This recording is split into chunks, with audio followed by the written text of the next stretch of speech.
Huge day for Arizona basketball and what it means going forward while breaking down where these players are going to go and what their fit means. Let's get to it. You're listening to Locked On Wildcats.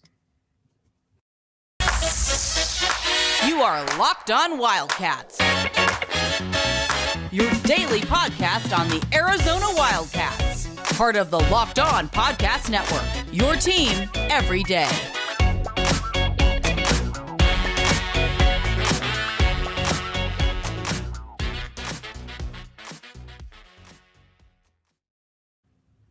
Thanks for keeping it Locked On Wildcats. I am your host, Mike Luke. All right, yesterday, big news for Arizona basketball. We're going to talk about each fit for the player, and then at the end, what it means for Mr. Tommy Lloyd. But first, NBA draft came and went. Benn Mathurin ends up number 6 to the Indiana Pacers. I love this fit. It wasn't one of the schools that one of the teams that I thought that would be in contention for Benn, but now that they've selected Benn, let's talk about it. You've already got it's a fairly stable franchise right there. It's not a team or it's not a program where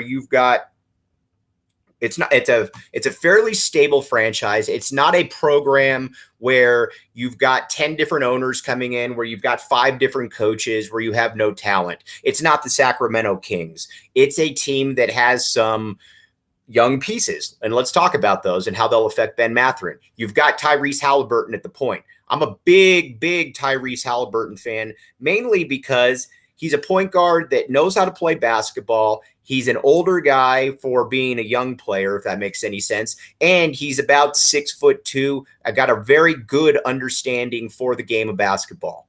He's also he's a winning basketball player too. You can tell when the Pacers said we want to have him in that draft or him in that trade as well with Sabonis, there was a reason that they wanted it.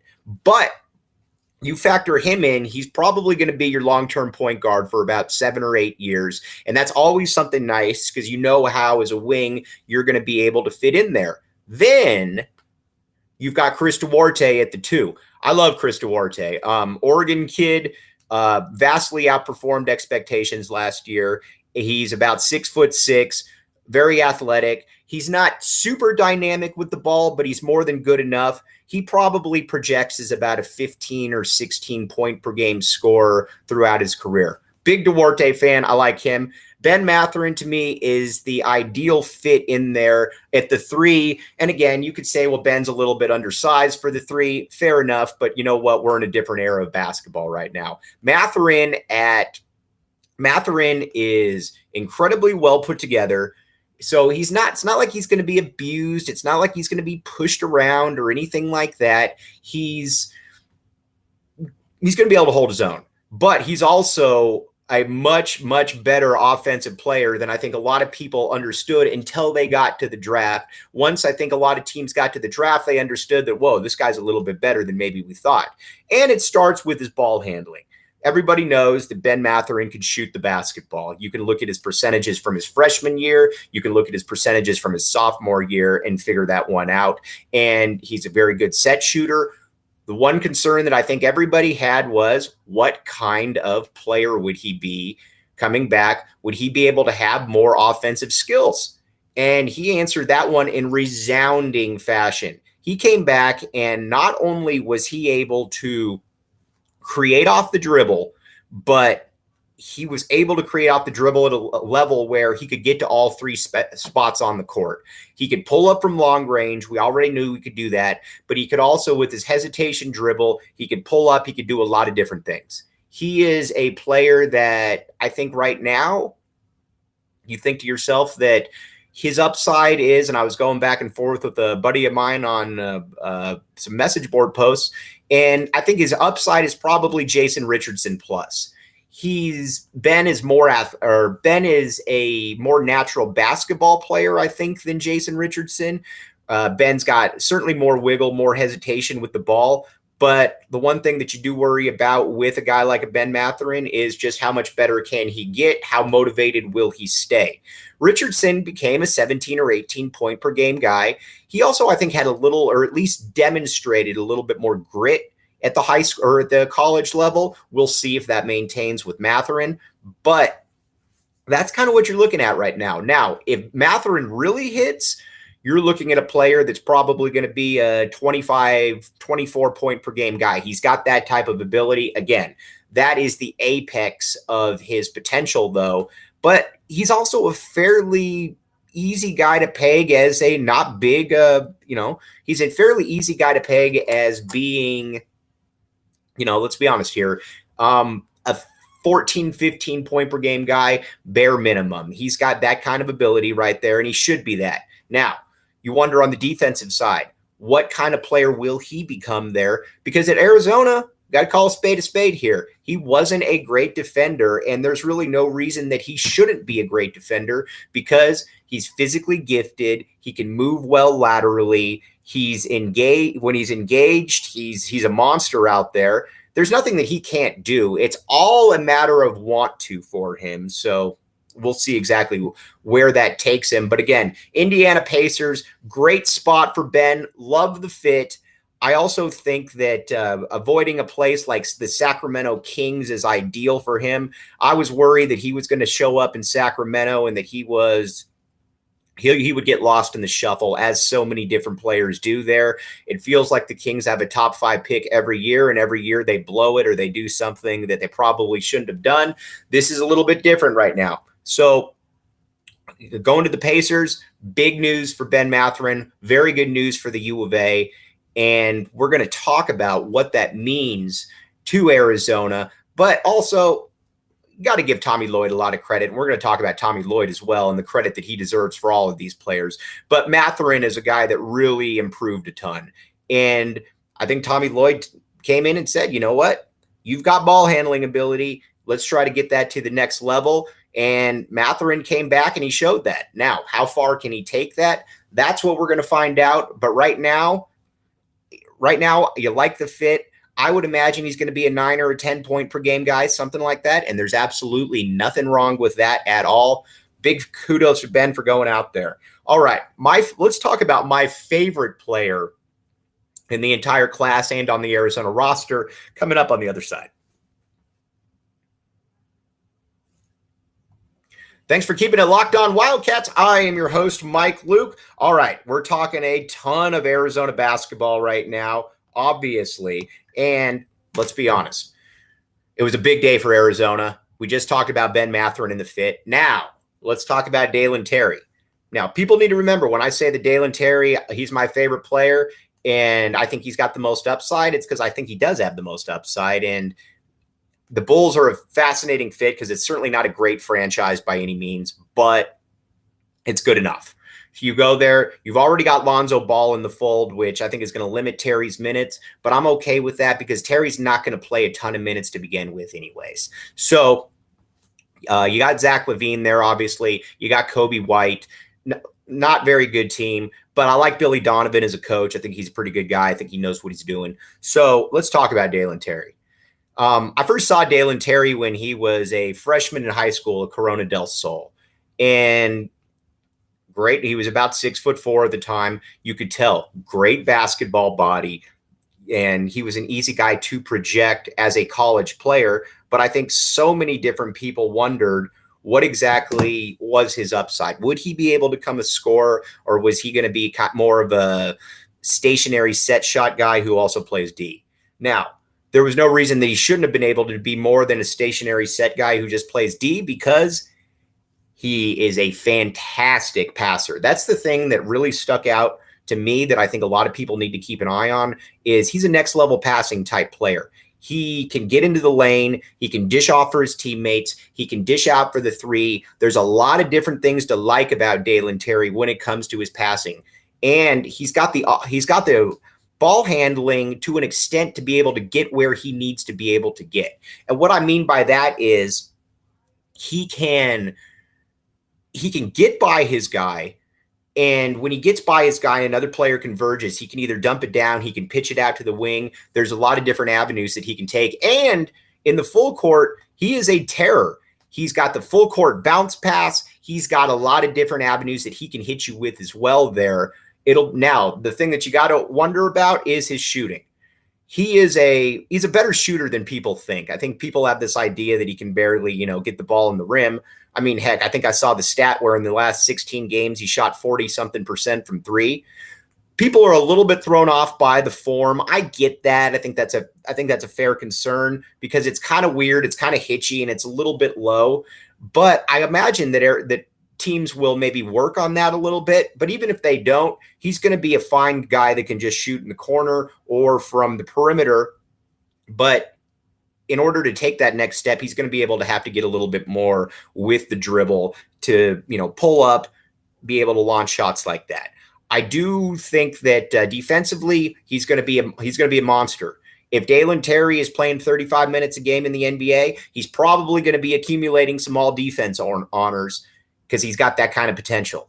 The other thing, he's a great kid. You've never come across anybody that says, man, I don't like Dalen Terry. You've never come across a coach that says, I don't like Dalen Terry. He is just an easy dude to get behind. He's an easy guy to root for. And I think the Bulls are going to steal here. Now, you got to be patient with him.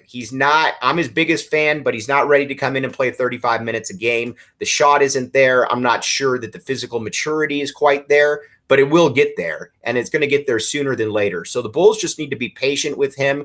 My concern is that they aren't, or that they have him going back and forth from the G League to the NBA. I'd like to see him stick somewhere and just work with him all year, kind of a redshirt type year. But I'm always asked too, what is his upside? And I think he's Andre Iguodala light. He's not quite as athletic as Iggy. He doesn't jump off the screen, pardon the pun, quite like Iggy, but he's still a great athlete. He's still a great run jump athlete. He's probably every bit as long as Andre Iguodala, which is crazy to think about because Andre Iguodala is one of the longest players in the entire league. But he's got a lot going on for him right there. So You've got Dalen Terry, and his best basketball is in front of him. And besides, like I said, and it matters too, when you're a good dude, when an NBA team can say, all right, however good he's going to be is how good he's going to be, meaning that I can put him into a variety of different situations. He's not going to sulk, and he's going to be the best player that he can be. You're going to take that because you see the physical tools that he was dealt. You see the intangibles that he has as well. And there's a lot to be intrigued by there. This is one of the biggest climbers in the entire draft when you think about it. I mean, he went from being a top 50 pick to going 18. And kudos to his family as well, because, they bet on him. His father, Al Terry, knew exactly what he was doing, and they were able to take that entire thing and they were able to take it to fruition. So again, kudos to Dalen. Also cool that you had 3 native Phoenicians that were drafted in the first round in Jalen Williams, Dalen Terry, and Ty Washington. So some in-state love there as well. All right. Now, the next guy that we got to get to is Christian Koloko. Take it for what it's worth on Christian Koloko, because I was certainly wrong on my preseason projections before the season, but still my job to break down what I think of Koloko, where he's going to go. We'll be right back with you. You're listening to the Locked On Wildcats podcast. Thanks for keeping it Locked On Wildcats. I am your host, Mike Luke. Also, we need to tell you a little bit about 2 different sites that I made a mistake on here earlier. BetOnline. BetOnline Sportsbook is the best place that you need to be for everything. Why in the world would you not be at BetOnline when it's been around forever, it's easy to navigate, and just as importantly, it's fun. You've got all the props, you've got all the odds, you've got all the betting lines. Everything you need is at BetOnline Sportsbook. They take their stuff very seriously, and there's a reason that they take things seriously. It's because they've been around, and there's a way that the customer reaches. There's a thing with the customer that they want to impress you. So again, you got odds, you got betting lines, you got futures. You could have bet on the NBA draft last night. Check out the BetOnline Sportsbook app. Okay, Christian Koloko. Koloko, first of all, he's a great kid. All of these guys are great kids, which makes it even easier to root for him because you know that you're dealing with quality individuals. But Koloko is he's a legitimate 7 foot. You can tell by watching him. And I was worried because his first couple years, He got into foul trouble all the time, it seemed. And defensively, while he could block shots, it seemed like he was always out of position. And offensively, the hands were just terrible. Tommy Lloyd comes in, and Christian Koloko becomes one of the best big men in the country. I think a lot of that's Tommy Lloyd. Some of that's also an indictment on Sean Miller. But Lloyd was asked, what's the difference in Christian Koloko? And he says, we love on him. We love Christian over here. And I think that made it very easy for a kid who's a sensitive guy that every time I screw up, I'm not going to have to look over on the coaching staff and they're going to be screaming at me. It's different. And so here's what we have now. Now you have a guy in Christian Koloko who defensively is able to play pretty much any big man position he wants. And I always go back to this, but when Arizona's playing UCLA towards the end of the game, they had Koloko, Arizona, guarding Jaime Jaquez. You generally don't see that a ton. And, he's 6'7", Jaquez, and he's a wing, and he's one of the better wings in the entire conference. So the fact that Koloko was able to guard him, and then, in other games, he's able to guard an N'Faly Dante or somebody like that, that shows you his versatility. So defensively, he's ready-made already for the NBA. Offensively is where I think it becomes a little bit interesting for him, because I don't view him as being a great finisher around the hoop. He's a good athlete, but he's not that next level second hop type athlete. He's also not a refined finisher around the hoop. So I don't really see him becoming good or above average in those areas in the NBA. But what I'm incredibly intrigued by is what he can do from a shooting perspective. Shooting wise, you're looking at a player who showed a soft touch, showed form out to 15 or 16 feet, but you never really got to see that entire ensemble. We saw some Instagram highlights last year where he was raining threes during the summer. The form looked good. I think that there's more where that came from. And it's going to take a little bit of time for sure, because that's a different part of his game. But when you've got the skills that he has, when you're a team like the Raptors are a perfect fit for him, especially being that they might lose Chris Boucher. You go for that. That makes a ton of sense for me. I would love to see him maybe even get a 2-year red shirt. And by the time he's 24, he's ready to rock and roll. One thing, though, that is ready to rock and roll is rockauto.com. John Schuster and I have talked about this a ton, but rockauto.com is your one-stop shop for car repair spot. Now, especially with the economy the way it is, you want to try to save as much money as possible, you're going to rockauto.com. They can get you everything. It doesn't really matter what you need. They've got it, and you get it and say, well, I don't know what to do with it. Have somebody install it. It's still going to be cheaper than actually going to the store or going to the shop. That's what we're talking about. rockauto.com. It's been here forever, and it's not going anywhere. All right. One guy that's not going anywhere either is Tommy Lloyd. So it's a huge win. There's a huge victory for Tommy Lloyd.